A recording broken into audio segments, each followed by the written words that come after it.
adapt, and overcome.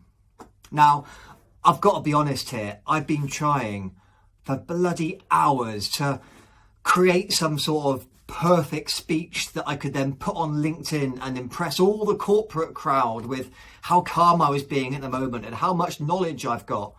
And I was just boring myself. You know, I went to all this effort, I got the old white sheet out again, didn't bother to iron it, obviously I can't have been that excited about what I was going to say, but it was rubbish. So now I'm just going to try and speak straight from the heart and see if that gets my message across.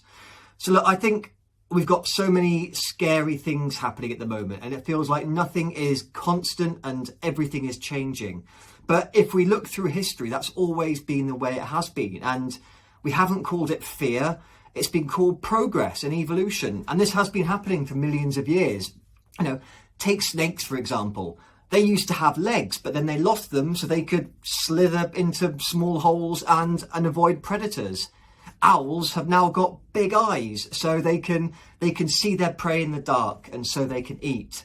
But I just don't get it. For some reason, humans, for example, even though we're supposed to be the most intelligent of the species, we don't always adapt and overcome and evolve and all these wonderful things.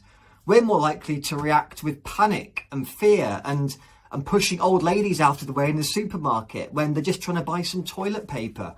Now, look, I'm not a doctor and I'm not a scientist by any stretch of the imagination, but I like to think if there's one thing that I do know, it's about coming through tough times and facing adversity and trying to adapt and overcome no matter what crap life throws at us.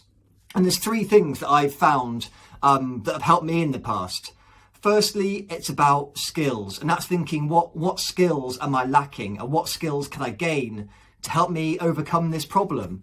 That could be about trying to live differently, trying to eat differently or work differently. Maybe it could be about learning how to wipe your bum with leaves when someone's taken all the double quilted toilet paper.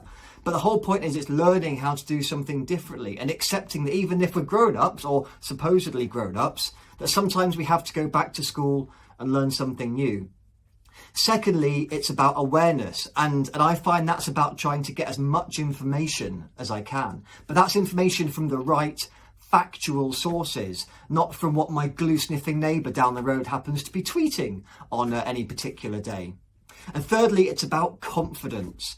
And this is always tricky, I know, because especially if you're feeling scared, it doesn't help when someone just comes up to you and says, oh, just be more confident, that'll make it all better. And you think that's the last thing I can do because I'm feeling so insecure and so scared. But if we can develop a bit, just a tiny bit of inner confidence and inner strength, that can help us get through whatever problem we're facing. But it's not just about getting ourselves through a problem. It's about helping other people and making sure they're okay and they can get through as well. And there's one more thing that I find, and that's, you know, if you've got all the skills and all the awareness and all the confidence and everything's great, but it's not because you're still panicking and lying awake at night thinking, what the hell is going to happen? How the heck am I going to get through this? There's one more thing that I always remember, and that is that we always have a choice. We can choose our emotions. We can choose our reactions, we can choose how we respond to any situation, because no matter what happens, we always have that choice and we always have that self-control, or lack of self-control if you're my Uncle Jack, but hey, he's in prison.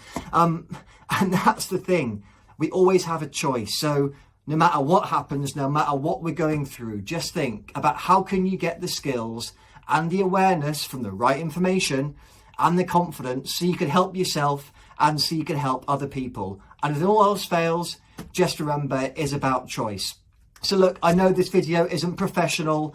I know it's not perfect. I know I still need to sort out this stupid bloody background, but that's the way it is. And I think that is hopefully much more valuable to at least one person out there in the whole wide world than just saying something rubbish and scripted and boring and corporate. So there you go. Hope it helps. Have a great day. Happy hunting. Ugh.